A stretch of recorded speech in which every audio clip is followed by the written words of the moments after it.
troisième capsule sur les patterns. Alors, la semaine passée, je faisais un live où je parlais des patterns. J'ai fait des métaphores, des parallèles avec des traces de lion, comment suivre les animaux, comment survivre dans la savane. Et quels sont les patterns qu'on retrouve dans notre vie, chez les humains, à tous les jours? Alors, j'ai parlé des patterns anxieux, j'ai parlé des patterns de la personnalité dans l'autre capsule, et ça, c'est la troisième capsule courte que je vais faire. Je vous présente une autre catégorie de patterns, ce sont des patterns de motivation. Alors, la motivation, c'est un gros champ de science, un gros volet scientifique qu'on étudie en psychologie. Et la motivation se divise en deux types de patterns généraux. La motivation qu'on appelle externe, la motivation interne. La motivation externe, c'est lorsqu'il y a un renforcement à l'extérieur de soi. C'est-à-dire que l'énergie que le cerveau produit pour aller poursuivre quelque chose, il veut aller attraper quelque chose qui est externe. Il y a plein de types de motivation externe, je vous en nomme quelques-uns.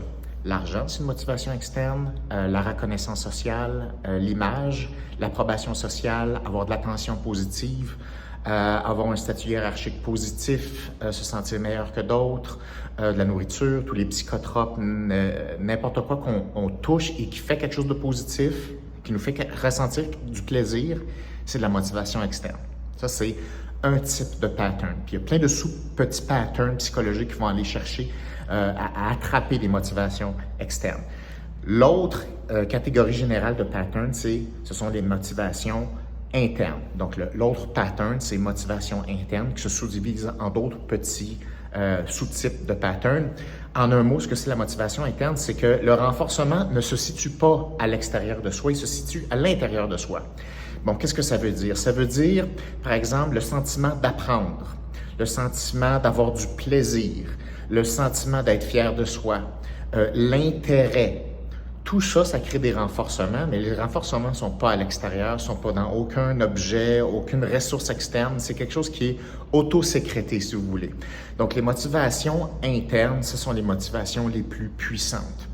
Donc, comment on se sert de ces patterns-là? La première chose à se demander, c'est dans notre vie en général, quand vous regardez votre horaire de la semaine, de la journée, où sont vos motivations?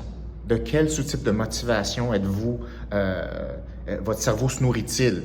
Donc, moi, quand je regarde une personne, puis je veux savoir un petit peu là comment elle se comporte, je vais regarder tout de suite les sous-types de motivation qui l'animent. Donc, je vais l'écouter un peu, la faire parler un peu, poser quelques questions.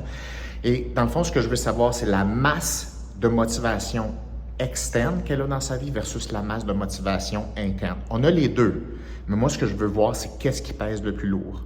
Les motivations internes sont très puissantes et sont très positives, mais sont plus difficiles à générer. C'est plus lent à construire. Motivation externe, extrêmement rapide, ça nous rend extrêmement dépendants, extrêmement fragiles. Donc, ça fait partie des choses qu'il faut regarder très, très, très rapidement parce que ça va expliquer beaucoup de choses.